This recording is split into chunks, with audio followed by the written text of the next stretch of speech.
Veja no ICL Notícias, segunda edição.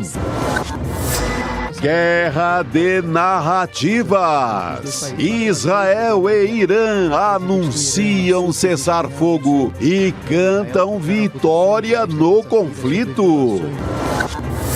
Caixa de vinho quente. Em outra disputa de narrativas, Cid confirma que recebeu dinheiro de Braga Neto, mas general diz que é mentira. É verdadeira, não, general? Melhor já ir desistindo. Saiba que as decepções é que nos fazem crescer. Setores da direita pedem que Bolsonaro aceite inelegibilidade e apoie Tarcísio em 2026. O ICL Notícias, segunda edição, está no ar.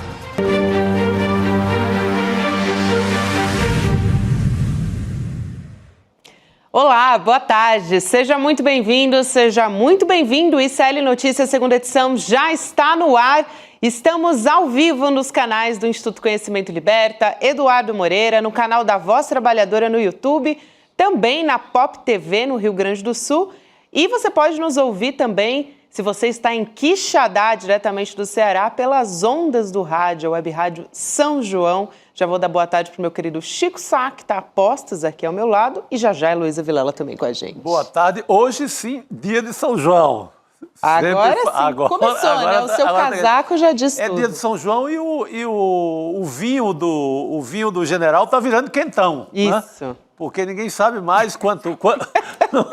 o vinho virou quentão, né, Elô? Ouvi sua gargalhada boa aí. Boa tarde. Boa tarde, Elô. Já me denunciei, né? Já me denunciei com a gargalhada. Melhor coisa. Culpa sua. Mas o vinho tá ficando quente e a gente continua sem saber quem tá mentindo. Eu tenho lá o meu palpite, mas, né, não mudou muita coisa essa cariação de hoje, não. Parece algumas acariações. Hoje o Cacai lembrava para um grupo de amigos algumas acariações da Lava Jato, que também não mudavam o curso da história, né? De processo algum, mesmo com aquela fúria da chamada República de Curitiba.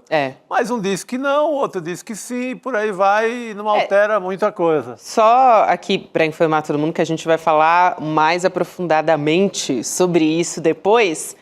Mas, Elô, interessante vai ser se vierem mais materiais, né? Por exemplo, câmera de segurança. Deram 3 opções ali de lugares que aconteceu esse encontro. Gente, vamos lá buscar essa câmera de segurança, né? Bem lembrado, Gabi. Como é que foi? Sim. Se realmente entregou, se tinha uma caixa, se não tinha, né? Porque um diz que não teve caixa nenhuma. Então, a gente vai ter que aprofundar essa história aí, né? Essa é um capítulo mais para frente. Não entregou absolutamente nada. Agora, também, né, a gente deve prestar atenção. O Braga Neto pode mentir à vontade para se defender, né? Isso é um fato jurídico.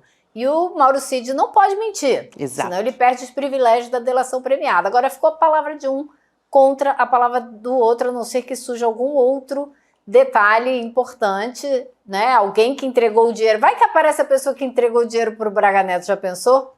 Aí você tem 2 pessoas nas 2 pontas desse trajeto do dinheiro, aí poderia ser mais complicado, mas, né, por enquanto, é a palavra de um contra a palavra do outro. É isso, ainda pode aparecer mais provas. O próprio financiador, né? Porque o que se sabe é que foi alguém do agronegócio, que era aquela turma que estava bancando a farra na frente dos quartéis, estava bancando toda a ideia golpista, né? E a imprensa tem matéria sobre isso, a gente sabe quem são esses figurões, vamos dizer assim, não dá para chegar. Que apoiam, né? Se quiser chegar nessa caixa de vinho para valer, chega. Isso aí. Bom, Elô, vamos falar sobre o cenário internacional, gente, porque, olha, teve muita reviravolta de ontem para hoje, né? A gente estava conversando aqui sobre isso. Então, a gente vai abrir falando do cenário internacional, de novo, começando pelo Donald Trump, mas a gente já tem novidades a respeito da guerra também entre Israel e Irã. O Trump, ele decretou ontem paz, só que como quem declara guerra também, né? porque a gente tem que lembrar que foi ele que atacou ali e continuou fomentando, até com ironia, o Irã, foi para a rede social falar sobre isso. Mas ontem, mais uma vez, ele foi para as redes sociais, dessa vez para declarar o que ele chamou de cessar-fogo total. A gente tem a imagem, pode colocar aqui na tela para a gente explicar um pouquinho melhor. E ele estava querendo, assim, se pintar de salvador, né, do Oriente Médio. Então ele diz: parabéns a todos, foi plenamente acordado entre Israel e Irã que haverá um cessar-fogo completo e total, aproximadamente 6 horas a partir de agora. E aí ele até diz, né, quando Israel e Irã tiverem se acalmado e concluído suas missões finais em andamento. Então, por 12 horas, momento em que a guerra será considerada encerrada. Depois ele fala, poderia ter durado anos, mas não aconteceu isso, né? Podia ter destruído todo o Oriente Médio, mas não destruiu e não irá destruir. Então, isso aconteceu, esse posicionamento do Donald Trump, né, Elô, depois que o Irã atacou uma das maiores bases, né, talvez a maior base militar dos Estados Unidos no Oriente Médio, que é lá no Catar, a Al-Udeid, e a gente falou sobre isso ontem aqui. O Trump, ele se pronunciou sobre essa ofensiva do Irã, assim, desprezando, dizendo que foi fraca, mas fato é que depois veio o cessar-fogo e o efeito dessa declaração não foi imediato, porque depois ele ligou para o Netanyahu, né? Aliás, eu conversei com o professor Reginaldo Nasser, que vai estar no Em Detalhes amanhã, e parece que, assim, a conversa do Trump com o Netanyahu foi um negócio, ele disse, segundo o Haaretz, que foi uma conversa muito agressiva, muito bélica, assim, eles provavelmente não vão escalar mais do que isso, mas foi um desentendimento muito grande. A Israel iniciou uma nova ofensiva, né, Elô, também, só depois que veio a notícia que a gente soube hoje pelo Irã, né, de que de fato parece que está rolando um cessar-fogo.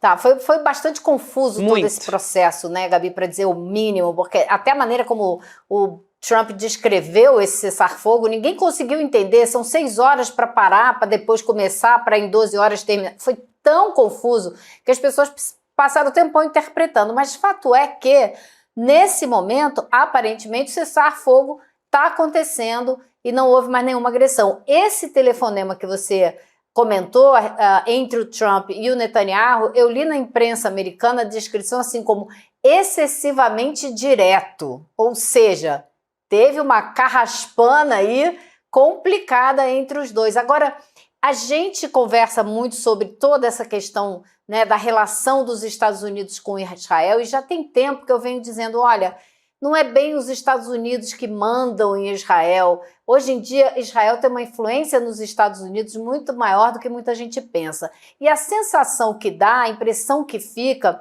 é que o Donald Trump decidiu que ele vai dizer que quem manda nessa brincadeira é ele. Acho que isso ficou muito claro.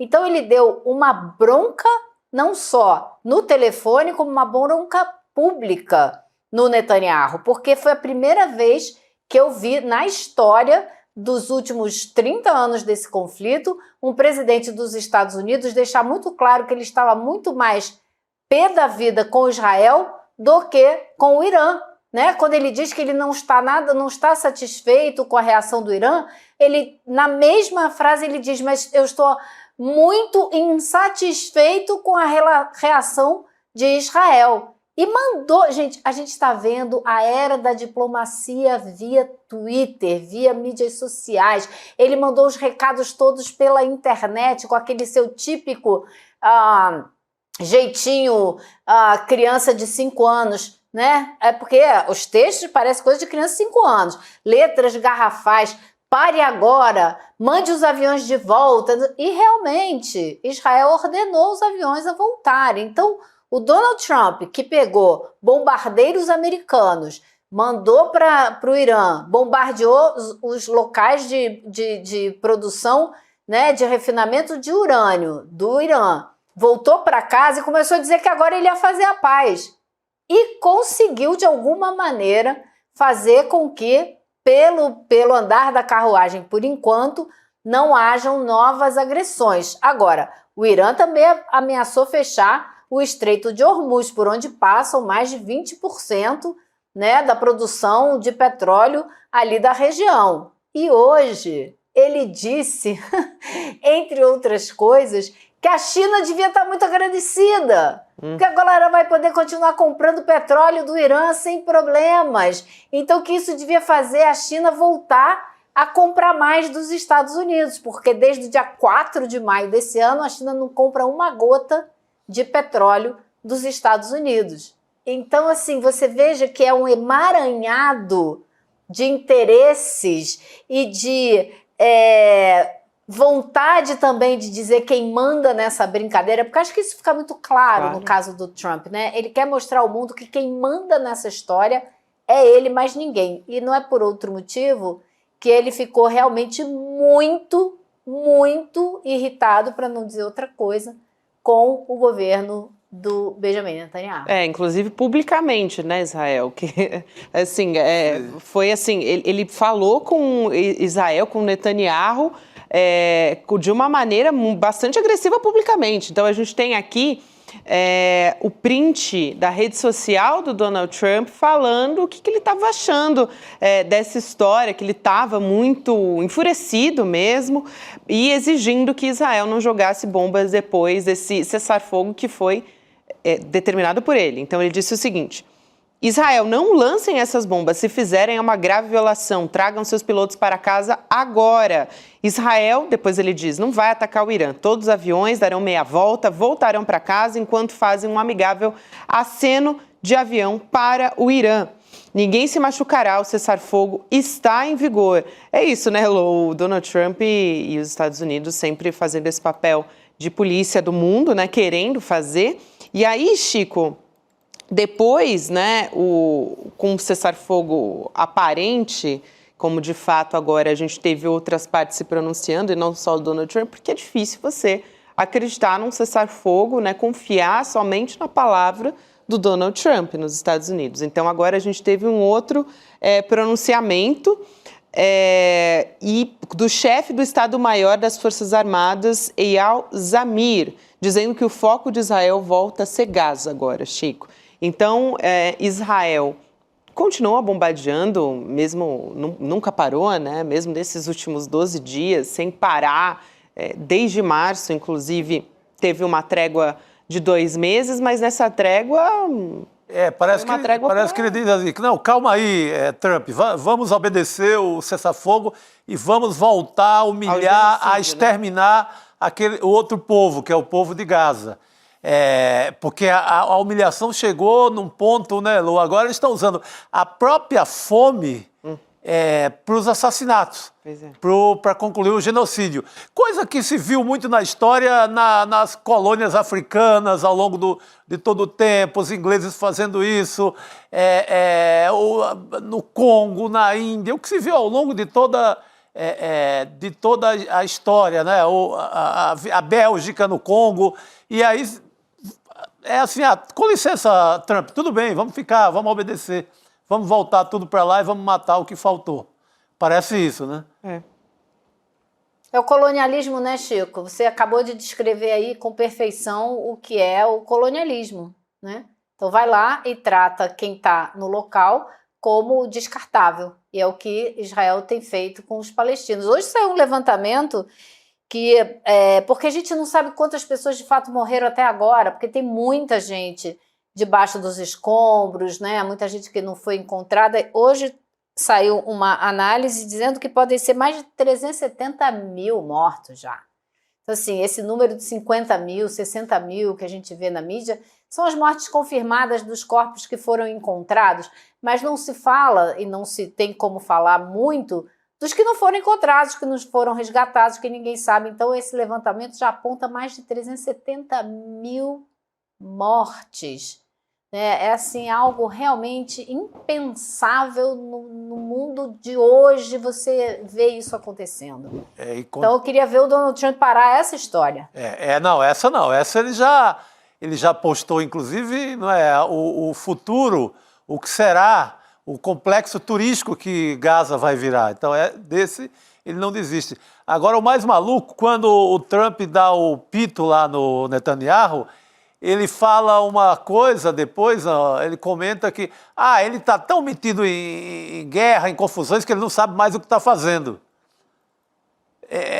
eu prestei muita atenção nesse comentário, assim, não, ele está matando todo mundo, ele não sabe mais parar. Então agora ele volta a brincar em Gaza. Ele tem que ter sempre uma guerra dele, ele cessa fogo contra o Irã, mas ele tem já o projeto de extermínio dele que continuará em andamento. Aliás, Elo, eu estava aqui fazendo, o pessoal não viu, né? Mas nos bastidores eu estava fazendo uma troca aqui de ponto, então não sei se você falou sobre isso, mas acho importante, a gente teve recentemente uma pesquisa que foi divulgada por Harvard, quem fez esse alerta também foi o professor Reginaldo Nasser, que se debruçou sobre isso, falando que esse número, na verdade, esse número oficial que a gente tem dos mortos em Gaza é uma subestimativa, porque não tem as vítimas que foram soterradas. Então, o número, na verdade, é muito maior, de acordo com essa pesquisa de Harvard, que é bastante recente e bastante aprofundada. E né, de fato... Foi exatamente o que eu falei, mais de 370 mil mortes aí, eles estão calculando, né, Gabi? É isso, achou importantíssima então, assim, essa informação. Quem calcula hoje assim, com mais eficiência, pega a área que está totalmente em ruína e calcula o número de pessoas que moravam naquela área. Dá para ver que não é só 50 mil, não é. 50 mil é uma pequena cidade do interior, né? Não é. Exatamente. É impossível. Impossível. Exato. Gente, vamos falar sobre a cariação, que a gente abriu o programa falando sobre isso e a gente prometeu que entraria em mais detalhes sobre essa história, porque a gente tem a divulgação das atas de como é que foi essa cariação. Então, a gente vai trazer aqui, ler tintim por tintim para vocês, para a gente poder, de fato, avaliar, né? Esse encontro que foi ali entre o general Braga Neto, o tenente-coronel Mauro Cid. Foi hoje de manhã, eles ficaram frente a frente com o ministro Alexandre de Moraes, né? Na verdade, foi ali no Supremo Tribunal Federal. A gente até antecipou aqui que não teria vídeo sobre isso, porque a audiência não foi filmada, não foi transmitida, os jornalistas também não puderam acompanhar. Então, diferente dos depoimentos que a Elo estava ali acompanhando e pôde relatar para a gente quando a gente ainda não tinha acesso aos vídeos, dessa vez os jornalistas não puderam acompanhar. Aí a gente teve acesso à ata que foi produzida no final dessa sessão. Então, a gente vai trazer aqui alguns pontos que a gente pôde identificar sobre o mais importante, né, desse confrontamento de depoimentos que aconteceu. Então, em um dos momentos, o Mauro Cid, ele disse, eu acho que esse é o assunto principal, né, Chico? Sim. Que é a entrega do dinheiro em caixa de vinho. O Mauro Cid disse que se encontrou com o Braga Neto e recebeu o dinheiro que seria usado para financiar o Plano Punhal Verde e Amarelo, o plano que estava ali tramando para assassinar o presidente Lula, também o Alexandre de Moraes e o vice Geraldo Alckmin. Ele disse o seguinte, vamos lá, pelo excelentíssimo senhor ministro relator, foi dito, vamos lá, que indagado pelo advogado do réu Braga Neto, onde teria sido entregue o dinheiro, o réu colaborador é o Mauro Cid, disse não se recordar exatamente, mas que pode ter sido em um dos 3 lugares onde transitava mais no Alvorada, ou seja, a garagem privativa, a sala da ajudância de ordens ou o estacionamento ao lado da piscina. O réu colaborador explica que a garagem privativa e o estacionamento ao lado da piscina seriam os locais onde ele, como ajudante de ordens, recebia as autoridades. Também indagado pelo advogado do Braga Neto, o réu colaborador disse se recordar que o dinheiro foi recebido pela manhã sem exatamente lembrar o horário e que a entrega não foi presenciada por mais ninguém e que não possui provas materiais do recebimento do dinheiro. E é nesse ponto, né, que a gente falava, onde estão essas câmeras, então? Sim. Né? Desses 3 locais possíveis aí, né, Lu? E tem outra coisa, né? Cadê a pessoa que entregou o dinheiro pro Braga Neto entregar pro Cid? Cadê a pessoa que recebeu o dinheiro da mão do Cid? Também siga, né, o caminho do dinheiro, isso também pode provar alguma coisa. Agora, a gente saiu dessa cariação da mesma maneira que a gente saiu dos depoimentos do Mauro Cid e do Braga Neto diante do Alexandre de Moraes, que foram, inclusive, transmitidos, né? Que a gente passou vários trechos aqui. Eles, um continuou dizendo que o outro está mentindo, em linhas gerais, né? Um disse uma coisa que o outro nega e ficou tudo do mesmo jeito como estava. Ninguém esclareceu, ninguém mudou de posição. E eu achei engraçado porque os advogados do Braga Neto saíram tentando fazer um auezinho, né? Dizendo que o Mauro Cid foi chamado de mentiroso e baixou a cabeça. E o advogado do Mauro Cid negou tudo, disse que isso nunca aconteceu. A palavra mentira, mentiroso, não existe em lugar nenhum dessa ata. Se isso aconteceu e não foi transposto para a ata, eu não sei, mas não está lá. E outra coisa, regra da careação. Um réu não podia falar nada diretamente para o outro. Então, se o Braga Neto chamou ele de mentiroso, ele descumpriu a regra, mas eu acho que estaria lá na ata, né? Esse é um ponto importante. Chico, eu vou passar para você. Posso trazer a parte do Braga Neto para a gente confrontar? Por favor, vamos ao general. Aí, o que o Braga Neto ele diz? Ele confirma que o encontro existiu, só que ele disse que não passou dinheiro nenhum para o Mauro Cid, né? Então ele diz o seguinte: pelo excelentíssimo senhor ministro relator, o que foi dito? Que indagado pela advogada do réu colaborador Mauro Cid, o réu Braga Neto reafirmou que não era comum que lhe pedissem recursos, pois isso era centralizado no presidente do partido PL ou do próprio presidente da República. Isso ele falou em depoimento também. Então, mais uma vez ele está repetindo isso. Mas que quando o pedido lhe era feito, o seu procedimento era encaminhar ao tesoureiro do PL. No caso dos autos, o general Braga Neto se recorda que foi abordado pelo réu colaborador, Mauro Cid, na saída ao lado da piscina no Palácio do Alvorada, ou seja, grifando essa parte aqui, né? Com o pedido do réu colaborador, né, de Mauro Cid, da necessidade de recursos que deveriam ser obtidos pelo PL. No depoimento dele, ele falava que seria um dinheiro para a campanha. Não se falou em valores e o réu Braga Neto encaminhou o pedido ao tesoureiro do PL. Então ele está terceirizando ali para o PL. Ele está passando a bola para a turma do Valdemar Costa Neto, que até agora passou liso por isso tudo, não foi incriminado por nada. Mas volta à sua tese, Gabi, da questão da Câmara. É um lugar de máxima segurança, é a morada do presidente da República. Lá tem câmera, sabe, até naquelas sariemas que correm ali na frente, usam câmeras, sabe? Então, não tem como não ter uma imagem dessa história. Mas a gente tem que lembrar também, né, Elo, que essa exaltação, essa festa que está fazendo a defesa do Braga Neto, como se apenas por dizer que o outro é mentiroso, está tudo resolvido, isso não resolve nada, porque o Punhal Verde e Amarelo, você tem aquelas inúmeras gravações, você tem aquele esquema montado em que cada um dos personagens era uma chave da Copa do Mundo, né? Um era Brasil, o outro era Marrocos, cada um representava um país para despistar o plano de morte do presidente da República, do Alexandre de Moraes e do Geraldo Alckmin. Então, está tudo descrito, comprovado. Essa questão, ela serve para esclarecer quem financiou e se o Braga Neto também é responsável pelo financiamento pela parte da grana do golpe. Mas isso não tira o Braga Neto da cena do golpe. Ele é personagem principal na parada. Se tinha ou não o dinheiro da Caixa do Vinho, isso é uma pequena parte da história. É a parte do follow the money. Exatamente, não siga o dinheiro, não significa que ele... agora o Braga Neto está se achando e acha que vai ficar fora do financiamento porque o Cid não teria conseguido comprovar ali cena a cena a questão da Caixa do Vinho. Nada disso, segue com o mesmo papel de golpista, de quem passou a vida inteira ali tentando encorajar aquele pessoal da frente do quartel de fique aí, daqui a 72 horas teremos alguma coisa. Então, isso não esvazia em nada o papel do general Braga Neto.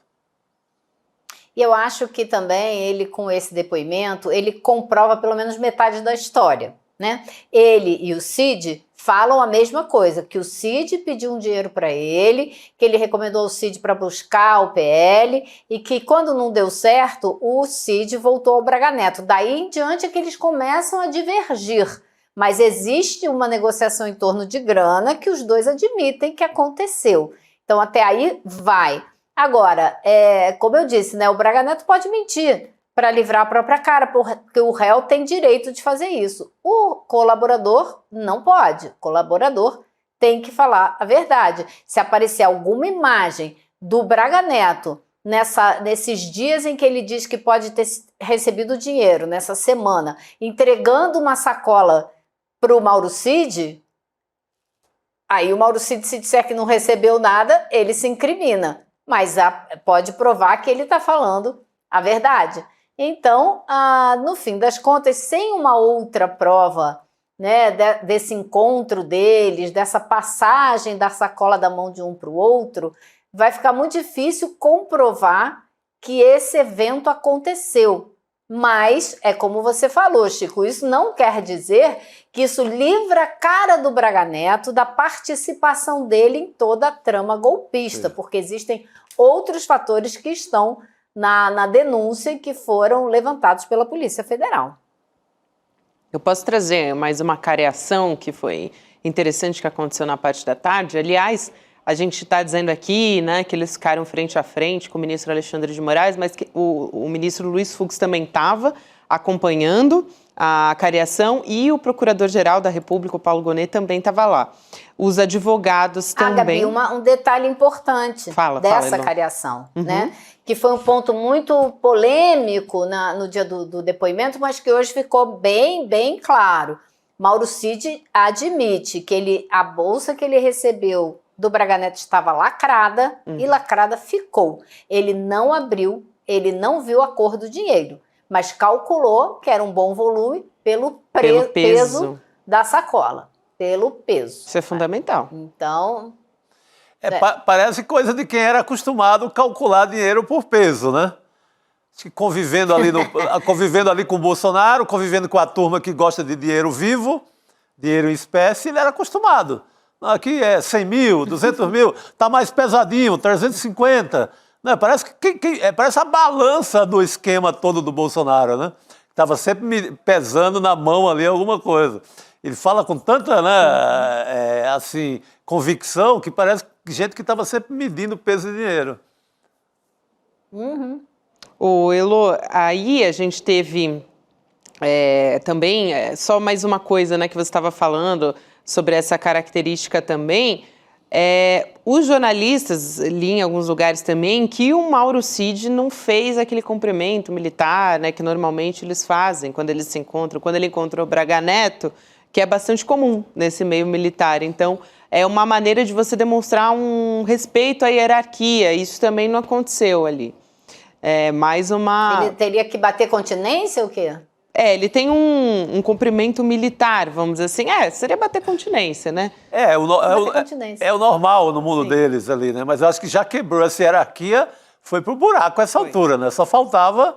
Ainda está lá o tenente-coronel Cid, o delator de toda essa história, está com todo esse respeito por essas pessoas que são acusadas, né? Imagina a cena, Chico. Imagine você a cena. Mauro Cid entrando na sala da careação, olha para o Braga Neto, aquele general, esperando a continência que não vem.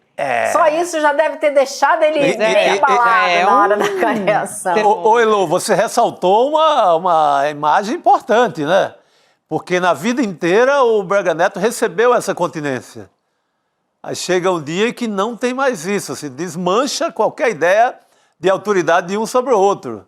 Ali é delator e delatado. É delator e réu. Exato. E no dia dos depoimentos, né, a gente tem até uma foto de como o Mauro Cid cumprimentou o Jair Bolsonaro. Estava sorridente, tudo, foi uma coisa mais amistosa. Mas, no caso do Braga Neto, ele não prestou continência, então já foi um clima um pouquinho diferente. Mas teve a careação da parte da tarde também entre o Anderson Torres e o general Freire Gomes. Essa também é boa. O Freire Gomes, ele não é réu, né, mas ele é testemunha. Mas ele negou, né, o Freire Gomes, ele disse que jamais deu ordem de prisão ao Jair Bolsonaro. Essa é a história principal que envolve o Freire Gomes. Então, a gente tem aqui também o trecho da ata que diz respeito. Ele foi indagado pelo ministro Luiz Fux. E aí ele diz o seguinte, né? A testemunha esclarece que após as eleições, principalmente a partir das reuniões do dia 7 de dezembro, foi explicado ao então presidente Jair Bolsonaro que, por inexistir qualquer indício de fraude nas eleições, as medidas previstas nesse esboço de decreto, se fossem aplicadas, poderiam responsabilizar o então presidente da República, inclusive com a possibilidade dele ser preso. Aí, esse trecho em destaque que está na sua tela, para você que nos assiste também com imagens. A testemunha esclarece que jamais deu ordem de prisão ao então presidente, mas sim que o avisou das consequências jurídicas do eventual decreto que previa medidas de exceção, inclusive alertando a ele, ao presidente, que deveria pensar no dia seguinte. É um pouco o que a gente falou no dia do depoimento também, né, Lu? Que o Freire Gomes, ele usa palavras assim que amenizam bastante, mas nega, diz que não ameaçou de prisão. Gabi, ele diz que alertou o Bolsonaro para consequências jurídicas ou judiciais, não sei a palavra exata que ele usou, caso ele adotasse aquelas medidas de exceção quando não havia nenhum indício de golpe. Agora pense, Gabi, coloque-se dentro do Palácio da Alvorada, você lá olhando o Freire Gomes conversando com o Bolsonaro. Você acha que ele chegou para o Bolsonaro e falou: senhor presidente, acho que o senhor deveria considerar as medidas judiciais que porventura poderiam vir a ocorrer caso o senhor... Não, claro que não, né? Ele deve ter dito: olha, isso daqui pode dar em prisão, ou eu posso ser obrigado a lhe dar a voz de prisão se o senhor for em frente com isso, né? A linguagem que eles usaram um com o outro não é esta que está na ata da acariação do Supremo Tribunal Federal, com certeza, né? Então, ele pode não ter dado a ordem de prisão para o Bolsonaro naquele segundo, mas ele pode ter dito ao Bolsonaro que ele teria que fazer isso. De qualquer forma, o que é essencial é que ele avisou o Bolsonaro que o que ele estava tentando fazer era ilegal, que ele não tinha o direito de fazer o que ele estava propondo.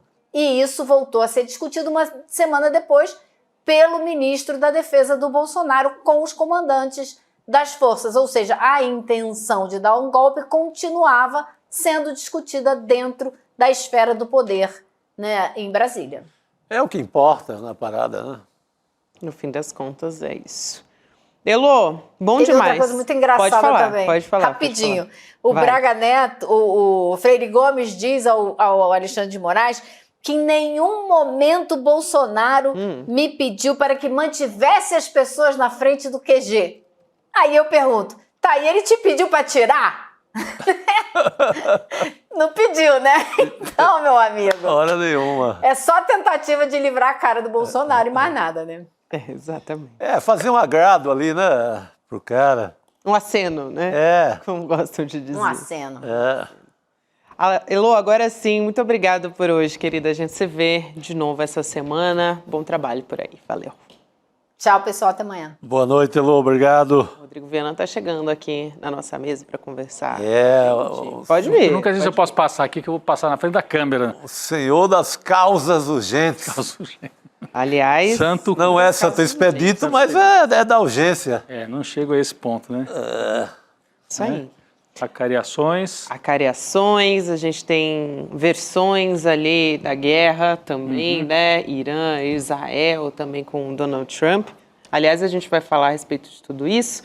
Mas antes, falando em coisas que a gente vai falar a respeito, a gente tem Precisamos Conversar hoje, né? Ah, eu sempre fico doido para saber a pauta, porque só melhora, né? Eu tenho aqui a pauta. Tem aí? Então solta Pra contar. Solta um agrado Dá um aí spoilerzinho. da pauta. Eu achei interessante essa também, né? Dá para tolerar a traição? Olha só, então hoje, muito no boa. dia 24 de junho, a gente vai falar sobre a velha vista grossa nas relações amorosas, sabe? Aquela coisa assim que deixa passar. Aliás, tem que, num relacionamento, se não tiver um pouquinho de vista grossa... Deixa passar, não dura nada, né? Você não pode estar ali de plantão permanente com tudo, né? Você tem que deixar rolar, Plantão permanente, basta aqui a gente nas notícias, né? Aí já é Em casa dá uma relaxada, é isso. Aí já é demais. Tem também epidemia silenciosa dos remédios para dormir no Brasil. Importantíssima essa pauta. Muito boa. Remédio para dormir, remédio para emagrecer, Mas aqui no caso é para dormir, né? Nesse caso é pra dormir, a crise do sono, né? Como isso E haja canetinha, né? Tem canetinha para tudo aí hoje também, para emagrecer, para não sei o quê. Para dormir acho que ainda não tem, né? Não vou nem dar ideia, inclusive, porque, olha, realmente... É que no fim das contas, quando a gente está falando de crise do sono, a gente está falando de uma epidemia de ansiedade que a gente claro, tem, né? Bombardeio de notícia ruim, né? As pessoas vão dormir pensando em coisas complicadas no mundo e acordam já também pensando nisso, né? Exatamente. Aí a gente tem também a Marcha do Orgulho, aqui em São Paulo, e eu achei muito interessante o tema da marcha dessa vez, que é o envelhecimento como um ato de resistência. Então, é o envelhecimento, né, da população LGBTQIAP+, porque, de fato, envelhecer, né, para essa população é muito mais, né? Quer dizer, é não ser morto. Sim, é muito É não ser importante. assassinado, né, nos espaços, é poder continuar existindo como uma maneira de resistência. Então, muito interessante. A gente vai acompanhar depois do ICL Notícias segunda edição, a partir das 7 horas da noite, a Juliana Baroni, a Sucena, a Márcia Tiburi, a Nina Silva e a Sara Zara conversando. E você pode entrar no grupo do Zap para ficar muito por dentro de tudo, receber os spoilers e os conteúdos exclusivos. icl.com.br/precisamos conversar para ter acesso a tudo. Isso que nos espera hoje. Cada Muito semana bom. a gente está com uma pauta melhor que a outra. Vamos voltar a falar, gente, sobre o cenário internacional? A gente vai falar sobre a guerra ainda, já que a gente Na tá guerra falando... falou de traição, tem uma traição, né? Foram um pouco traíra com o Trump ali. Porque ele anuncia o cessar-fogo de manhã e continuam os bombardeios. Né? Israel bombardeia o Irã e vice-versa. E aí, de repente, o Irã aparece e diz... Foi uma grande vitória. Os dois cantaram vitória, né? Israel diz que eliminou o programa nuclear iraniano e o Irã diz que derrotou, Israel conseguiu resistir, que o programa continua, que o programa nuclear Cada continua. um está reivindicando a vitória, mas acho que o ponto aí da traição é Israel com o Trump, né? Ah, bom, sim. Aí tem realmente um componente ali de Israel querendo puxar para si, o Trump também. E a gente sabe que a conversa entre o Trump e o Netanyahu foi bem bélica. Não pode ser um pouco de jogo de cena também, né, Gabi? Porque acho que o professor vai ajudar a gente a entender. A gente tem um convidado agora que vai falar sobre isso, porque o Trump é o rei da comunicação, né? Da comunicação de um jeito, às vezes, perverso e tal. Mas hoje ele cumpriu, inclusive, um papel de elogiar o Irã. Não sei se vocês repararam, né? O Trump, os repórteres, o Irã não está respeitando o cessar-fogo. E o Trump, não, Israel também não está. Eu estou muito bravo com Israel, né?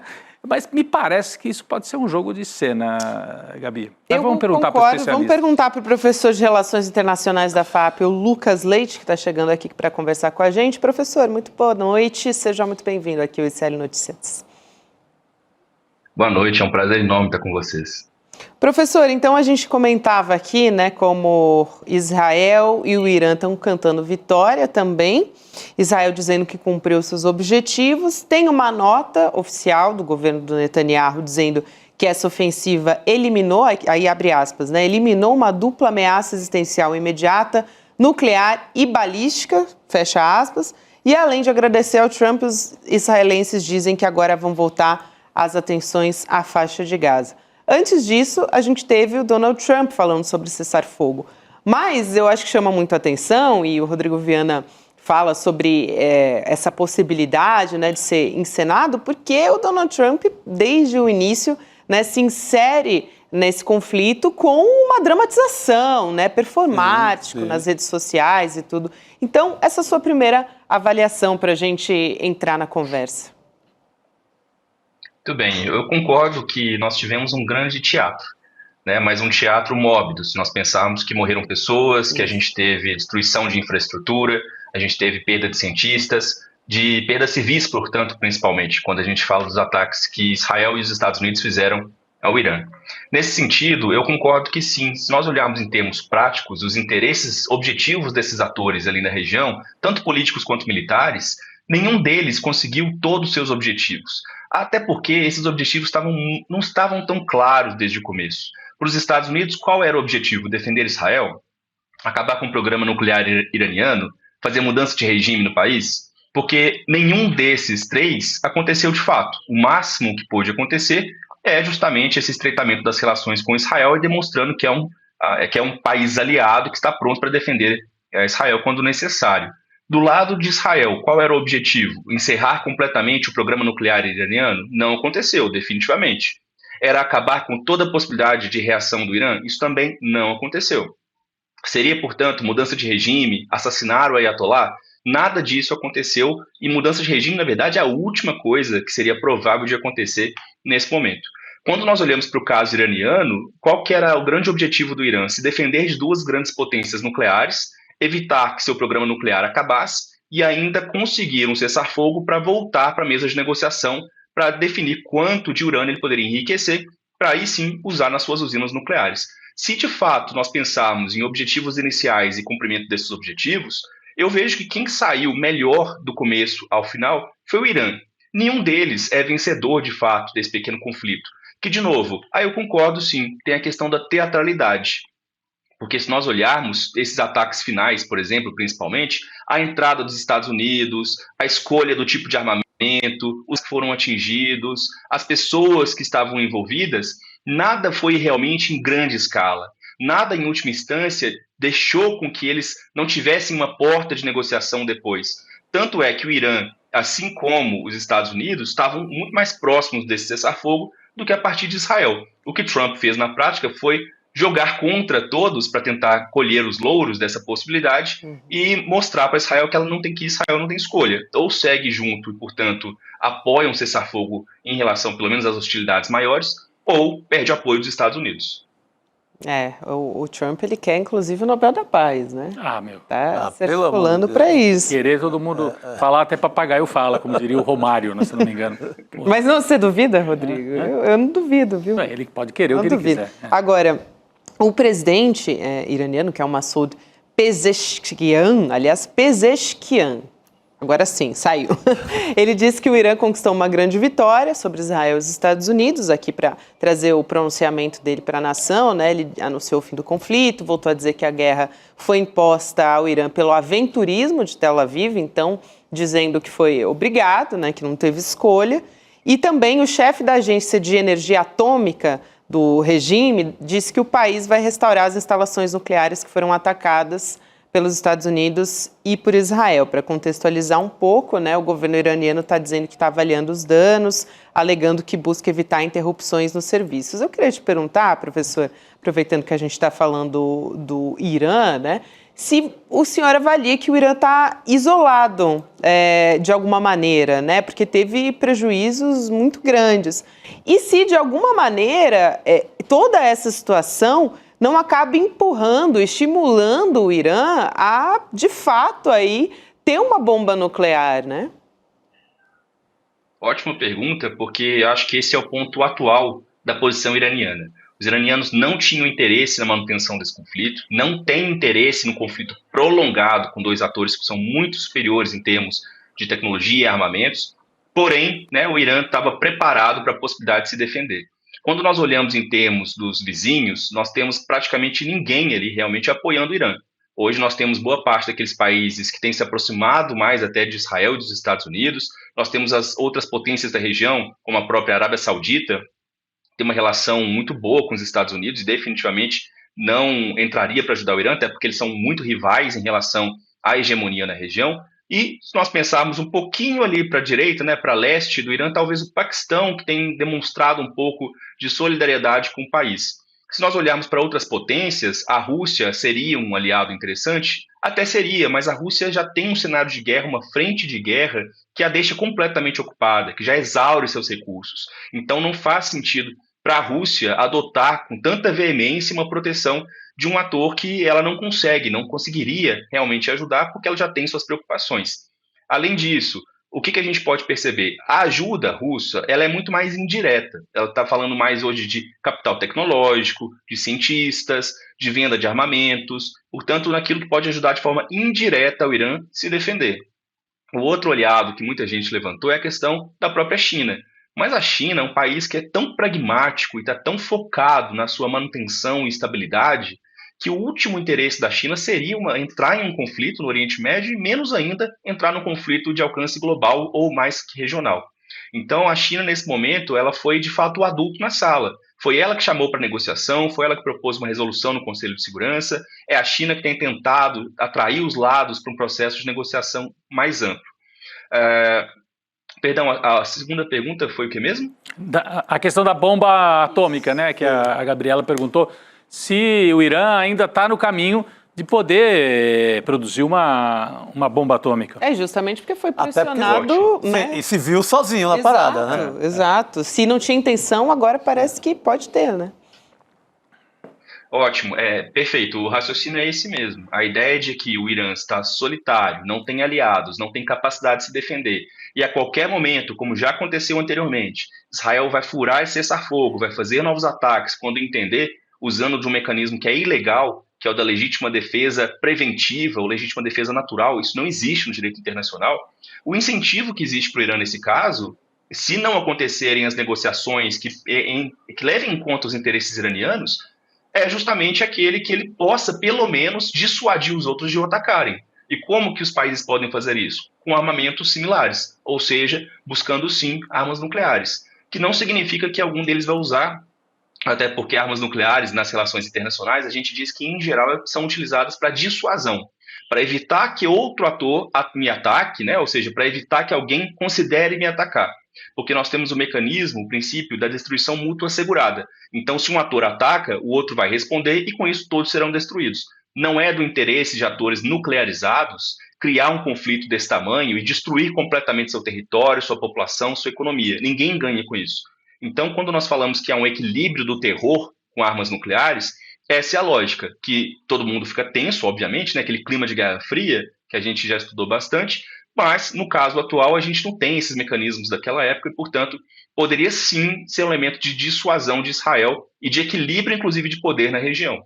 Lembrando que Israel é o único país ali do Oriente Médio que tem armamento atômico, né? Se você vai para outras regiões, Índia e Paquistão, que são dois rivais importantes na Ásia, um pouquinho mais para leste, os dois têm armamento nuclear e ninguém usou, né? É mútua dissuasão, como disse o professor aí. Então, o Irã pode ter um argumento aí, olha, Israel mostrou que não respeita ninguém. Por, entre aspas, preventivamente, faz um ataque preventivo porque pode, porque quer, porque diz que vai atacar para que ele não tenha arma nuclear. Se tivesse, não atacaria. Se tivesse arma nuclear, não atacaria. Então, mostra, quer dizer, o grau de crueldade quase que existe nesse tipo de relação, mas também de pragmatismo, né? Estados Unidos e União Soviética, 50 anos, os dois armados até os dentes com armas nucleares, e esse equilíbrio permitiu que não houvesse a guerra, na verdade, né, Gabi? Exato. Professor, até aqui para complementar, tem algumas informações do The New York Times, né, que traz um relatório dos Estados Unidos, foi obtido, né, pelos jornalistas do New York Times, contradizendo o governo dos Estados Unidos e dizendo que essas instalações nucleares do Irã não foram destruídas. Isso é muito importante. Então, ainda o país, né, o Irã, pode enriquecer urânio e construir uma bomba em até 6 meses. Aí a Casa Branca está negando, mas no fim das contas, segundo aqui a reportagem do The New York Times, né, a gente tem aqui um documento da Agência de Inteligência de Defesa mostrando que esses ataques, né, que foram em 3 locais, foram atingidos, né, Fordow, Natanz e Isfahan, ainda não chegaram a colapsar suas estruturas subterrâneas, onde estão parte dos principais laboratórios do programa nuclear iraniano. Ou seja, no fim das contas, não tem como garantir, né?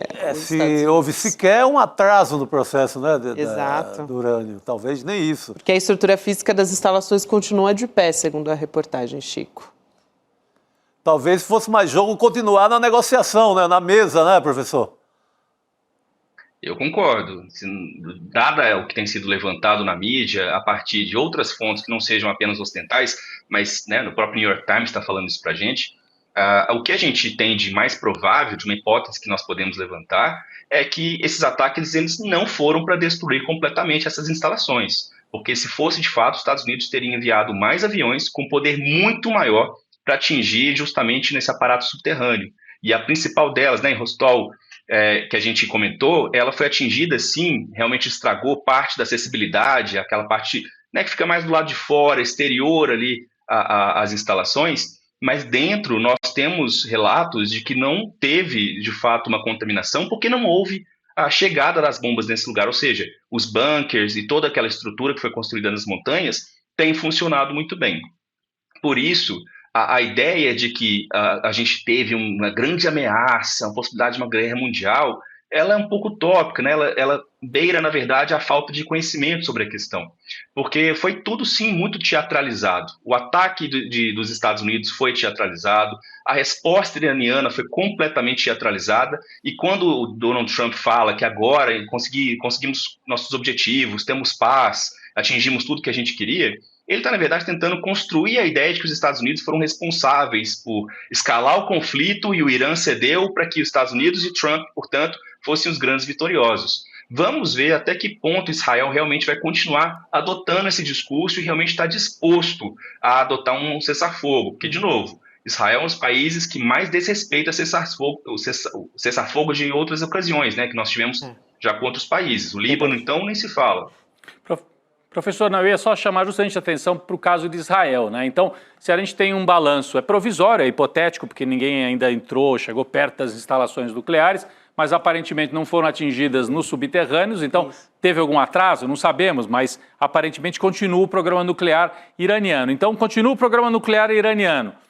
Do lado de Israel, parece que o objetivo declarado era impedir a bomba nuclear, mas o objetivo interno imediato do Netanyahu era evitar que houvesse uma articulação daqueles que tentam derrubá-lo do poder, porque se perder apoio no parlamento, ele pode inclusive sofrer processos judiciais. Como é que o senhor avalia agora a situação interna em Israel? Israel já avisou que vai se voltar de novo para Gaza. Então, é como se o Netanyahu não pudesse tirar o pé da guerra. É um governo de guerra permanente, até pela sobrevivência política do seu principal líder, Benjamin Netanyahu. Seria por aí? Ótimo. Quando você falou justamente a ideia de guerra permanente, nós trazemos isso historicamente de outros períodos, falando de colonização, falando de imperialismo e falando do fascismo.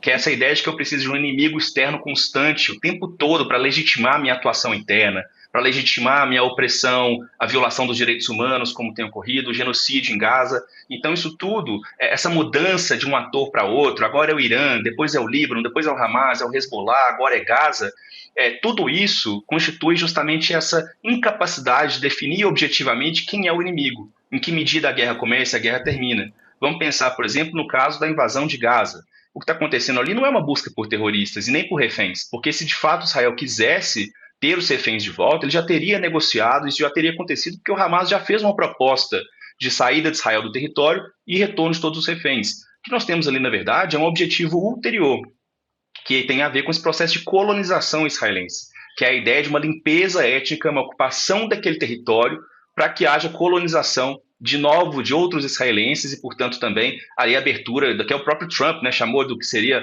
uma Riviera do Oriente Médio, ou seja, já pensando até na questão econômica, de capitalizar aquilo com resorts e coisa do tipo. É uma desumanização total desse outro. Então, Israel e Netanyahu fazem isso para justamente tentar ganhar coesão dentro do país. Mais de 80% da população, aparentemente, de Israel apoia, inclusive, as empreitadas do atual primeiro-ministro israelense, o que é um problema muito grande. Professor, a gente falou internamente de Israel, vamos para os Estados Unidos, a política interna lá. Até que ponto aquele entorno trumpista, mais ideológico, que não estava querendo a guerra, influenciou nessa parada da guerra, nesse cessar-fogo? Boa pergunta, porque muita gente tem questionado, né, em que medida os MAGA, Make America Great Again, esse grupo que é tão vocal em favor do presidente Donald Trump, em que medida ele aceitaria a intervenção dos Estados Unidos em outro país, assumir, por exemplo, uma mudança de regime, enviar tropas ou coisa do tipo. E, em geral, o que eu tenho acompanhado? Que uma parte desse MAGA, aquela que é muito trumpista, aquela que vai seguir com Donald Trump independentemente de qualquer coisa, ela permanece do lado de Trump, aparentemente não mudou nada. Por quê? Porque esse pessoal, eles acreditam nessa lógica de que o Trump pode definir a qualquer momento o que é o novo passo, qual que é o próximo e melhor passo, e isso seria suficiente para eles, porque de acordo com eles, Trump está certo em qualquer medida, e tudo que foi feito ao contrário, né, contra o Trump, é portanto uma tentativa de sabotar o seu grande projeto de fazer os Estados Unidos serem grandes novamente. O que nós percebemos é que houve uma movimentação maior de republicanos mais moderados, de republicanos mais tradicionais do partido, que criticavam abertamente, ainda continuam criticando abertamente Donald Trump, no sentido de falar que não é o momento de invadir, de gastar os recursos, porque o próprio Trump defendeu durante a campanha que o seu objetivo era tirar os Estados Unidos das questões externas e focar nas questões domésticas, focar na questão da inflação, dos alimentos e de tudo aquilo que tem sido o grande movimentador de fato do período eleitoral. Por isso, a gente pode perceber que são muitos grupos diferentes nos Estados Unidos, e o que não significa dizer que, por exemplo, os democratas não apoiaram, né? Muitos dos democratas têm uma ligação muito forte com o lobby, né, sionista nos Estados Unidos, e isso fez com que vários deles apoiassem, inclusive, o presidente Donald Trump, mesmo que veladamente. Então nós temos esse problema dentro dos Estados Unidos, que os partidos eles não são essas caixinhas fechadas, né? A sociedade hoje, os partidos políticos dos Estados Unidos, eles são muito difusos, eles são formados por muitos grupos, diferentemente, né, entre eles, e muito dificilmente a gente conseguiria um consenso para algo como impeachment, por exemplo, uma pressão para que Trump realmente voltasse atrás.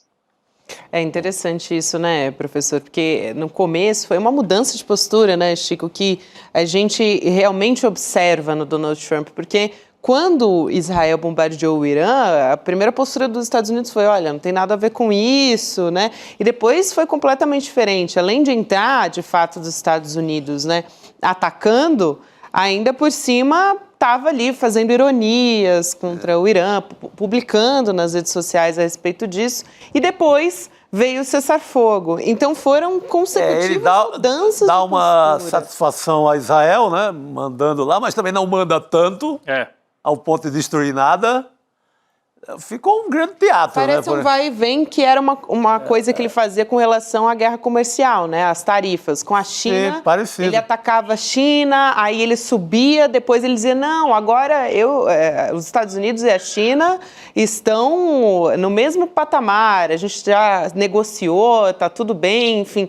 Lembra muito, né, esse vai e vem que a gente mal conseguia digerir e já viu uma mudança nova na imposição das tarifas, né, Rodrigo? Você lembra lá no começo do governo Bolsonaro aqui no Brasil que ele tomava tantas medidas em seguida que as pessoas até diziam o bolsonarismo, a extrema-direita, tem essa tática, ocupa de tal maneira o cenário político que quase não sobra espaço para a oposição. Sim. É como se ele ocupasse o espaço. Isso. Agora eu apoio Israel, agora eu critico Israel, sim, agora eu ataco o Irã, agora eu digo que o Irã... Agora eu mando parar a guerra. Agora eu mando parar a guerra. Está sempre no centro midiático. Então, ele domina a pauta. Ele tem o comando ele dá as cartas o tempo todo, não é que ele fica só de um lado. É como se ele jogasse xadrez contra ele mesmo. Isso. Ele tem as pedras pretas e as pedras brancas dentro do tabuleiro. Me dá um pouco essa impressão, mas tem um ponto importante que o professor ressaltou.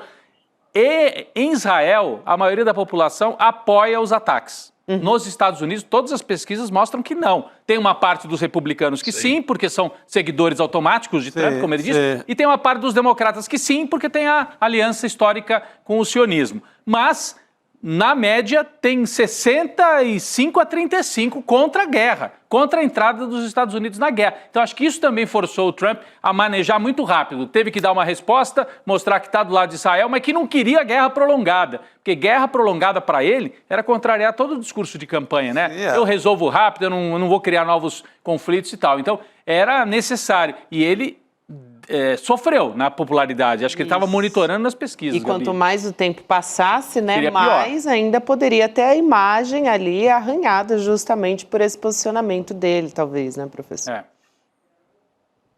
Concordo. Ele está de olho nas eleições de midterms, né? Aquelas eleições de meio de mandato, em que a gente tem a possibilidade que os democratas, aproveitando essa diminuição da popularidade de Donald Trump, consiga reverter a maioria que os republicanos têm na Câmara e no Senado. Tudo que Trump faz, esses trouxeram muito bem, né? Esse é um jogo de narrativas. Ele não precisa estar certo, ele não precisa falar o que é correto, mas ele quer pautar o debate, ele quer pautar o que está na mídia o tempo todo. Exato. E aí, imaginando, né, esse cenário em que ele tem um interesse, é muito interessante para o Donald Trump ter um cessar-fogo para chamar de seu. Fui eu que... Porque ele, na campanha eleitoral, ele dizia, não, a gente vai acabar com a guerra, né, na Ucrânia, Gaza, e ele não conseguiu nenhuma dessas. Nenhuma das duas. Então, ele poder entrar para depois tirar e dizer, ainda assumir a autoria do cessar-fogo, talvez tenha sido um prato cheio para ele como estratégia política, né, professor? Agora, o que nada muda, né, professor? Claramente. O que nada muda é a forma como a Europa vê isso, né? Permaneceu lá, sabuja do mesmo jeito a União Europeia, vai aumentar agora a verba para a OTAN, a única coisa que sobrou, obediência total, não teve tarifa de Trump que mexesse com aquele grande ego europeu, nada mexeu com o orgulho europeu, os caras continuam obedientes ao trumpismo da mesma forma, com guerra, sem guerra, nada muda para os europeus, né?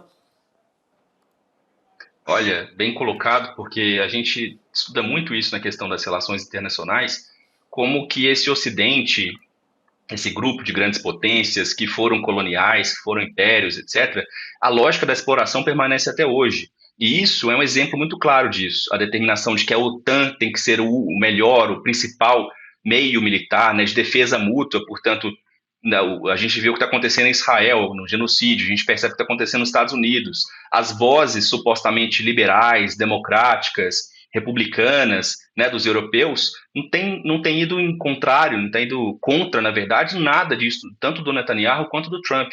O que nós temos, portanto, é essa acomodação de aceitar, na verdade, fazer pagamentos maiores, né, como se fosse pagar uma comissão para os Estados Unidos continuarem a defender eles. Então, para mim, isso mostra nada mais do que as estruturas de poder elas têm se mantido iguais à revelia do que está acontecendo na prática. Se nós olharmos a política internacional hoje, ela não é mais concentrada no Ocidente.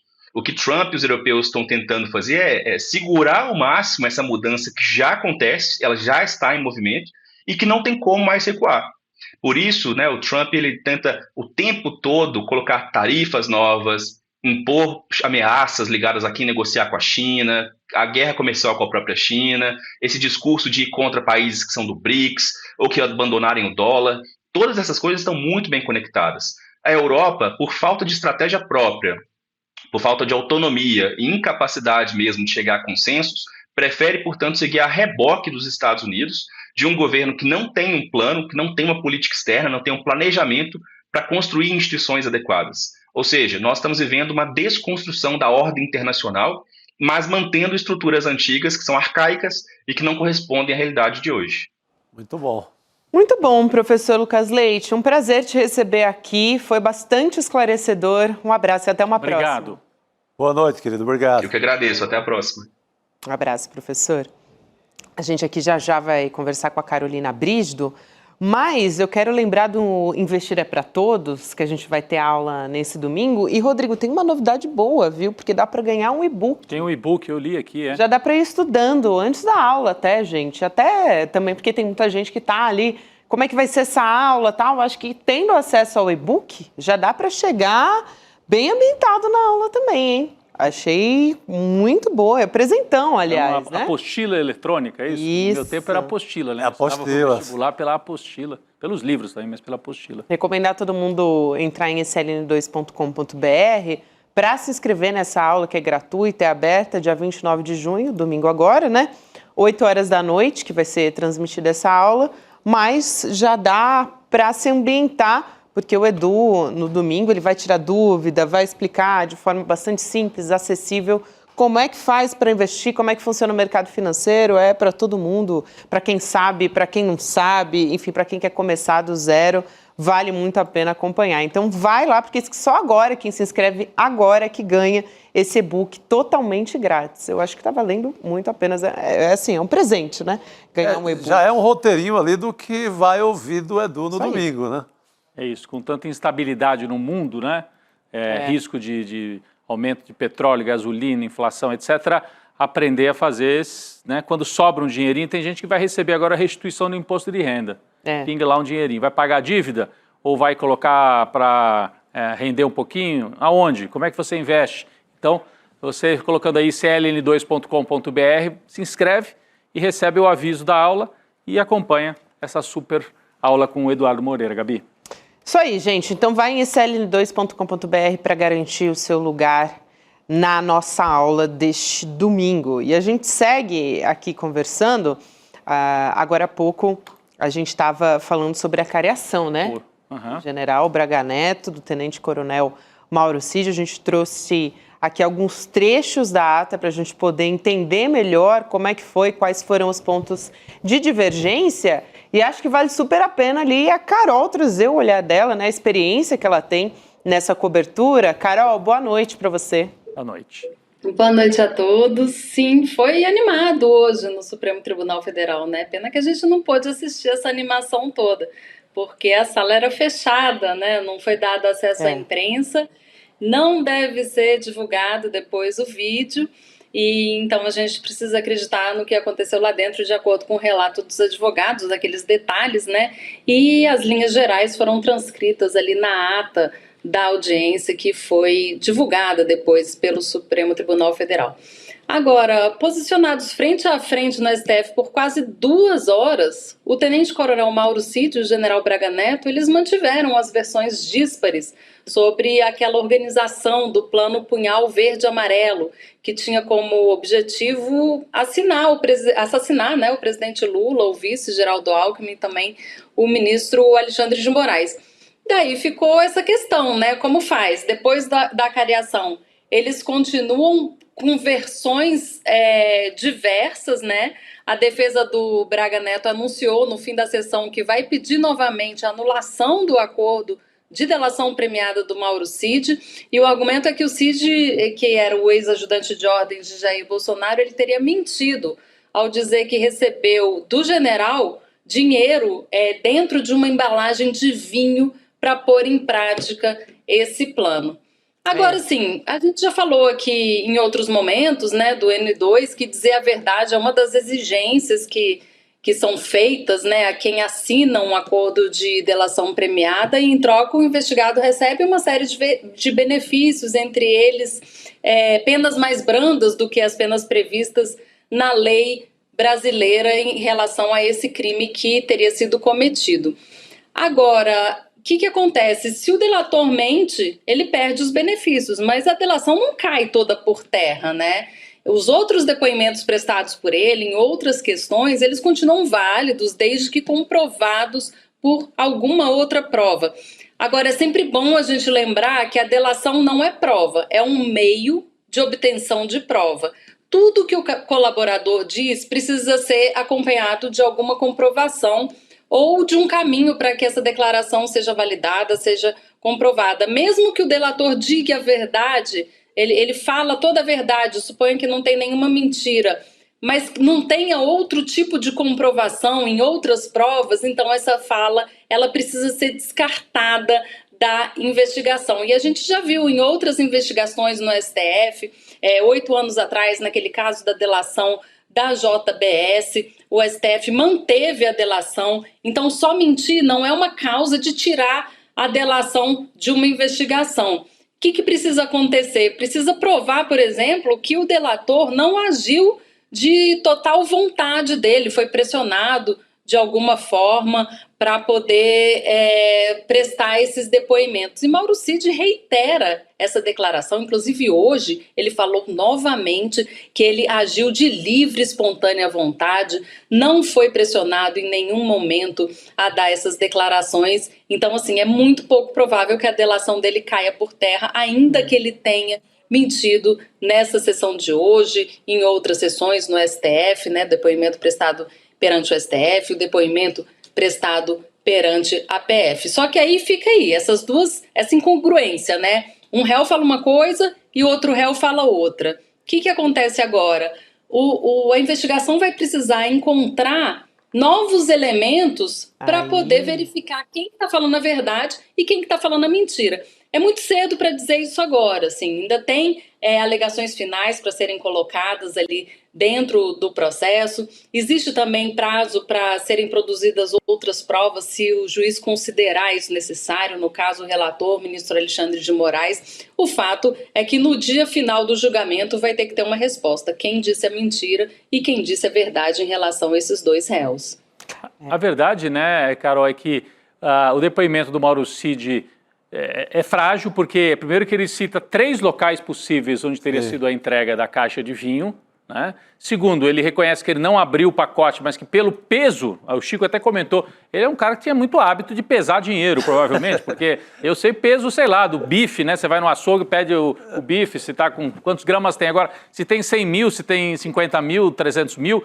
Mas, enfim, eu estou aqui fazendo uma brincadeira, mas o que interessa, apesar dessas fragilidades, do outro lado o Braga Neto não conseguiu comprovar que é mentira. O que tem é uma versão do Mauro Cid, que é a fala dele. Ele não consegue comprovar, até agora pelo menos, a não ser que apareça uma câmera mostrando o Mauro Cid entregando, o Braga Neto entregando a caixa para o Mauro Cid na beira da piscina, no Alvorada. Daí a observação da Gabriela que é de, olha, cadê as câmeras do Palácio da Alvorada? Cadê as câmeras? Foram apagadas já as câmeras do Palácio da Alvorada? Porque tem uma fase, pode, Carol, eu vou aproveitar e fazer uma pergunta aqui. Sim, se pode... Pode fazer novas diligências agora, por exemplo, Alexandre de Moraes buscar as câmeras, algum outro meio para comprovar, para tirar fazer esse VAR, né? Esse tira-teima aí, quem é que tem razão? Sim, pode sim. Ali no Palácio do Planalto, o mais provável é que, no Palácio da Alvorada, né, o mais provável é que tenham câmeras ali na garagem, que seria um dos lugares, né, que ele teria entregue esse dinheiro ao Mauro Cid para financiar o plano Punhal Verde e Amarelo. Essa é sim uma das diligências que podem ser pedidas. Também pode ser pedida a inquirição de uma nova testemunha, por exemplo, se aparecer, se foi indicado, né, alguém que teria visto isso, fora o Mauro Cid. Então, assim, agora, se não ficar comprovado isso, se não tiver outro elemento de prova que não seja a declaração do Mauro Cid, se não aparecer uma imagem, se não aparecer outra testemunha, se não acontecer nada, essa informação não é considerada para fins de julgamento final. Então é isso, assim, a delação é um meio de obtenção de prova. A delação por si só, ela não prova nada. Qualquer pessoa pode falar qualquer coisa sobre o outro. Agora, o ônus de comprovar isso ou de dizer como que isso pode ser comprovado é do próprio delator. Mauro Cid precisa dizer, olha, isso aconteceu sim, isso pode ser provado se a gente for pegar a câmera ou se a gente conversar com fulano. Então, assim, esse ônus de dizer se é mentira ou se é verdade o que ele está dizendo é do próprio delator. Agora, se não for comprovado, tudo bem, a delação continua lá. O que pode acontecer, por exemplo, é ele perder algum tipo de benefício que está previsto ali na delação. Gente, a delação é um pacto, é uma espécie de um acordo que comporta ajustes. A depender do rumo das investigações, você pode ajustar. Ele não contou isso direito, ele não demonstrou, então ele não merece esse benefício. Vai lá, reforma a delação, manda de novo para o Supremo pode homologar novamente. Tipo você muda os termos de um acordo, vai no cartório, eles vão lá e carimbam. Homologar a delação nada mais é do que isso, é alguém dizer que aquela delação tem validade e se você quiser colocar um adendo ou tirar alguma cláusula, o juiz pode sim homologar aquela mudança na delação premiada. Então, no fim, pode ser que a delação fique toda de pé, mas se ele não comprovar nada, ele perde os benefícios. Mas aí fica valendo como depoimento tudo que ele apresentou perante o STF. Bom, então ainda tem outros desdobramentos que a gente pode de fato esperar, né? Porque a careção, quando a gente olha a ata, além de ter ali 3 opções, né, que o Mauro Cid fala sobre a possibilidade do recebimento, né? Garagem, dinheiro, piscina, estacionamento, né? E a sala da ajudança de ordens. Isso. São os 3. Além disso, tem outros elementos que podem surgir a partir daí. Né? Tem a própria declaração do Cid de que a origem desse dinheiro teria sido, com as aspas dele, pessoal do agro. É outra fonte de investigação. Que é chegar nessas pessoas, né? Não sei se alguém já foi ouvido desse pessoal do agro, mas também é outra história. Só sei, Carol, que a defesa do Braga Neto está muito entusiasmada ao ponto de lamentar isso não ser transmitido ou não ter sido gerada imagens, porque eles acham que foi muito valioso o momento em que o Braga Neto fala mentiroso para o Cid. Eles estão valorizando muito o teatro, a dramaturgia desse momento. E muito confiante que vão anular essa parte. Isso, nas palavras do advogado, do Juca, né? Você acha que há motivo para tanto entusiasmo, tanta festa em relação a esse ponto, só porque disse que o outro é mentiroso? Coisa que não está nem na ata, aliás. Não está. Na verdade, assim, a defesa está se pegando toda e qualquer picuinha, todo e qualquer detalhe para tentar encontrar um caminho de saída da cadeia, né, para os réus que eles defendem. A defesa de Bolsonaro também lamentou que essas imagens não tenham sido divulgadas, que a imprensa não tenha tido acesso a essa sessão.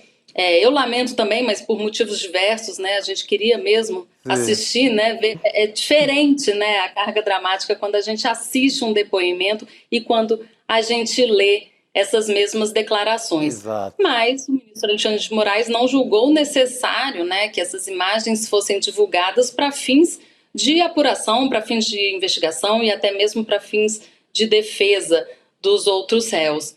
Então a gente fica com a ata mesmo, sem a carga dramática, só com o conteúdo ali das linhas gerais do que foi dito ao longo dessa acareação.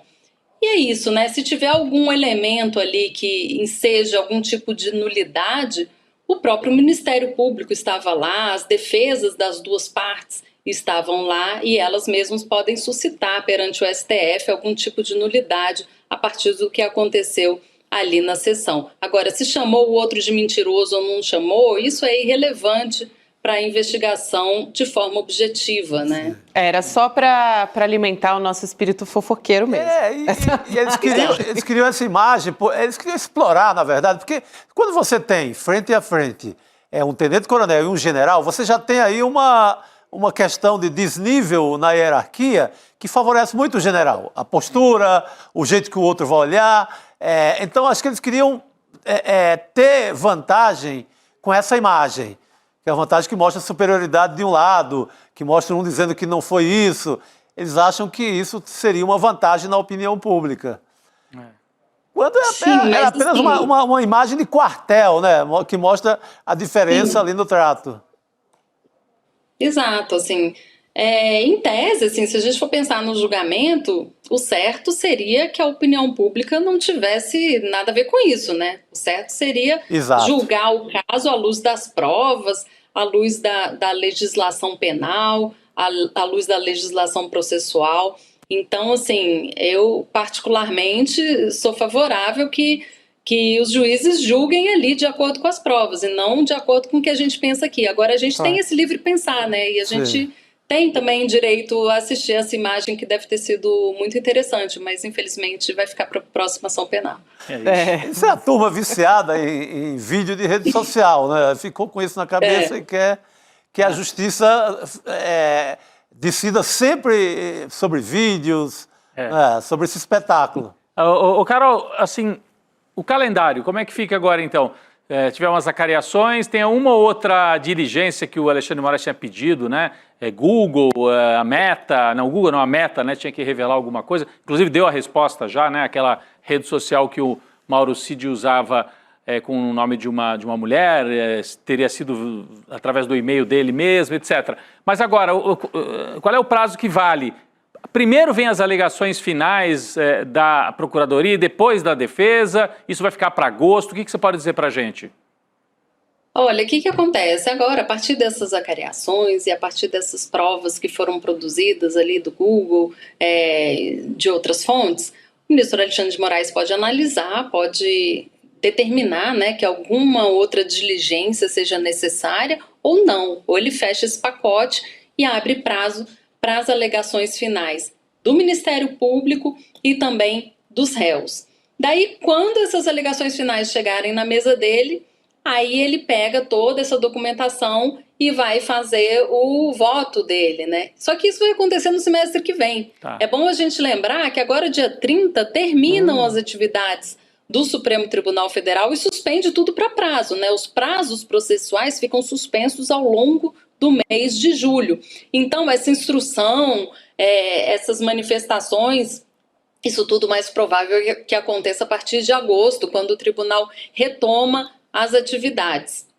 E aí vai depender demais do que vai acontecer, de que tipo de providência o ministro quer pedir ainda, se é que vai existir alguma outra providência em tom de diligência ali para instruir mais a ação penal, ou se ele já embala tudo, faz o voto e libera para julgamento. Nessa opção de fazer logo o voto e liberar para julgamento, lá para setembro, outubro, esse negócio começa a ser julgado lá na primeira turma do STF. Essa é uma previsão, assim, muito conta de padeiro, porque isso depende demais do que vai acontecer daqui para frente, da avaliação do Ministério Público e também do ministro Alexandre de Moraes e também das defesas, porque às vezes começa a entrar pedidos de defesa, de anulação de depoimento de Mauro Cid, e isso toma um tempo também ali na tramitação da ação penal. Então, a ação penal não é matemática, não tem como a gente calcular direitinho quando que vai ser a data do julgamento, mas certamente em algum momento ali do segundo semestre, com essa pausa para a gente respirar ao longo do mês de julho. É importante é que no fim das contas se mantenha a previsão para o segundo semestre desse ano ainda, né? Conforme a gente vinha falando nos últimos tempos, não altera a cariação, esse prazo. Carol, obrigada por hoje, querida. A gente se vê em breve. Valeu. Obrigado. Obrigada a vocês, queridos. Boa noite e até breve. Boa noite. Aliás, a gente está falando aqui do Núcleo 1, que envolve o Jair Bolsonaro, né? É o principal aí que a gente está falando. E tem uma história aqui que a Folha de São Paulo trouxe, né? Apurações diferentes que indicam o enfraquecimento do Bolsonaro dentro da própria direita. Então, olha só, essa história a gente já vem, na verdade, falando sobre isso aqui. Mas essa reportagem que sai na Folha de São Paulo aqui, na semana passada a gente até falou como é que o ex-presidente Bolsonaro deu um sinal de que ele apoiaria o Tarcísio de Freitas, né, para a presidência em 2026, o governador de São Paulo. E nesse evento, no interior de São Paulo, tinham pecuaristas nesse evento que a gente está conversando aqui, eles reconheceram, isso está na matéria da Folha, né, reconheceram de forma reservada que já é hora do Bolsonaro, do Jair, aceitar a inelegibilidade e abrir mão da candidatura. Está na hora do Jair ir embora, né? Jair em cama. Jair aceitando, está na hora de Jair aceitando. E é lógico, adivinha quem é o favorito dos pecuaristas, né? Mas vão ficar na vontade. Isso é muita vontade também do jornal, não do repórter, claro, está fazendo o trabalho dele, mas isso é uma pauta que a gente vai ver muito a partir de agora. O Tarcísio é o nome. Agora é uma associação de pecuaristas, amanhã a gente vai ver da Fiesp, depois da manhã da Associação Brasileira de Máquinas, a Bimáquina, todas essas entidades patronais ou da produção vão começar a se manifestar. Ou do campo, a agricultura, é o que a gente vai... a gente viu muito um festival de editoriais dos grandes jornais pensando, desejando isso. Segunda rodada, essas entidades vão começar a pressionar também. Vai Febraban, banqueiro, tudo que a gente vai ver daqui para frente é isso. Para o Tarcísio tentar se decidir. O Tarcísio está com muita propaganda na TV, tem um momento muito favorável para ele dizer. Mas cadê a coragem?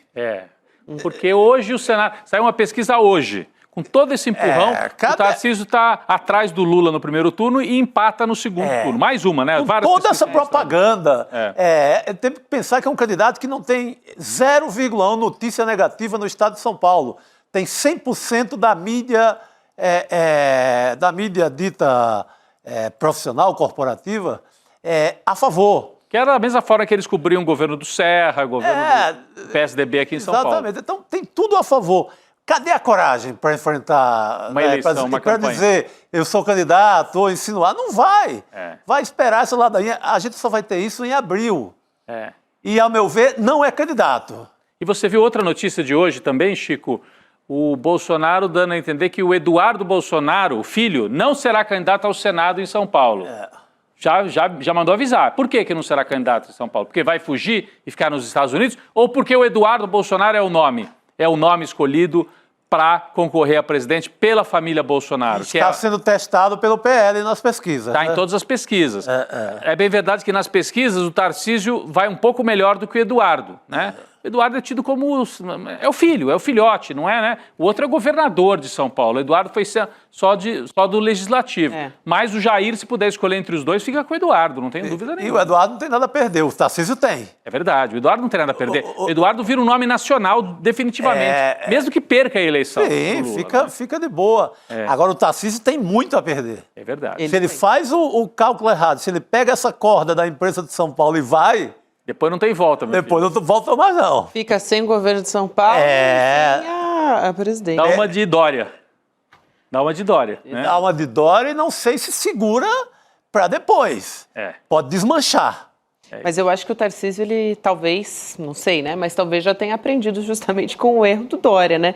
Que ficou isolado depois de... Verdade. E o Tarcísio tem do lado dele um operador, que é o Kassab, que é muito habilidoso, que deve estar... Bom, todo mundo diz que... O Tarcísio tem um calendário... O Tarcísio não fez nada para São Paulo até o momento. Ele só vendeu, né? Mas ele tem um calendário de obras de porte, assim, depois que acaba o mandato. São obras de muito tempo. Então seria para o segundo mandato. Então, eu acho que ele não é candidato nesse sentido. Mas deixa o nome aí, né? Se o Lula tiver dificuldades seríssimas... Não vai. Não vai, porque de abril para a campanha tem 6 meses para Lula se recuperar. E outra, se o Lula tiver dificuldades seríssimas, aí que a família Bolsonaro vai falar, então deixa com a gente. Deixa com a gente que a gente resolve. E de abril, da decisão do Tarcísio para outubro, tem chão. E tem campanha, tem aí estrada, tem igualdade. Tem campanha e tem máquina do governo Lula na mão. Não dá para arriscar. Se ele tiver juízo, não arrisca em cenário algum. Mas daí a Folha fica forçando. Não, a Fiesp vai lá, vai botar uma faca no pescoço. Mas se ele for um homem mais ou menos inteligente, ele não vai nessa furada. Vamos acompanhar. Mais um capítulo aí desse desdobramento do Bolsonaro chateado com essa tentativa de escolha da direita que não envolve a decisão dele, porque no fim das contas o que deixa ele irritado é isso aí. Gente, dá um recado final aqui, boa notícia para quem está em BH e em Minas Gerais. Vai ter o lançamento do livro da Juliana Dalpiva lá hoje, O Crime Sem Castigo, às 7 horas agora, então se correr ainda dá para chegar ali para a noite de autógrafos na livraria Genipapo, que fica na dá tempo, porque eu tô vendo que tem um bate-papo antes. Tem a Heloísa Starling também. Que coisa fina. Se puder colocar de novo ali na tela, só para a gente ver os nomes que o card ali, a gente tem Francis Duarte, do Projeto República, e também a Heloísa Starling, da Federal de Minas Gerais. Além da Juliana. Conversar com a Juliana. Então, boa notícia para quem está em BH, para ir no lançamento, dá tempo de chegar, hein? Dá, o autógrafo está garantido. É isso aí. Depois a gente tem agora o Precisamos Conversar, já falamos aqui sobre a pauta que vai ser discutida hoje, como sempre. Na verdade, as pautas, né, que vão ser discutidas hoje, mas o mote principal. Será que tem traição? A traição digital está incluída aí? Ou é só a traição física para valer e etc? Boa. Vou acompanhar também, estou curiosa. Também vamos lá. O que as meninas falaram sobre isso. E na sequência, depois do Precisamos, tem o Espiritualidade na Ação, com o Frei Davi, o Leonardo Boff e a Kate Lima. Então, nossa programação da noite está recheada aí. Vamos nessa, pessoal. Vamos nessa, amanhã Gabi. a gente está de volta. Rodrigo, Chico, boa noite para todo mundo. Até amanhã. Até amanhã. Sabe que para muita gente, às vezes sobra no fim do mês. É difícil, mas às vezes sobra um pouquinho de dinheiro. E ele fica lá no banco. O banco pega esse dinheiro, empresta para outros, cobra juros altos e ganha em cima do que você deixou lá. Você precisa saber investir. Investir não é só para quem tem muita grana, não. Pode ser para você também que consegue poupar um pouquinho a cada mês. Agora, investir como? É essa a dica que a gente quer dar aqui no ICL. Eduardo Moreira, que veio do mercado financeiro, que conhece as armadilhas dos investimentos, vai dar uma aula online, gratuita, para ensinar para você. Investir é para todos. Vai ser no dia 29 de junho. Às 8 da noite, é num domingo. Quer saber como as notícias do dia impactam o seu bolso? Então cola comigo no Mercado Investimentos. Durante a semana eu explico os movimentos da economia e o mais importante, como isso bate na porta da sua vida. No preço da gasolina, dos juros do cartão, do aluguel e do carrinho de compras. Eu queria te perguntar, o preço subiu mesmo? Porque as pessoas estão cautelosas e receosas com os preços. Elas acham que a inflação vai subir e aumenta essa desigualdade. De segunda a sexta-feira, ao vivo, das 11 às 11h30, um panorama econômico do Brasil e do mundo no canal do ICL Notícias. A informação que faz a diferença no seu dia.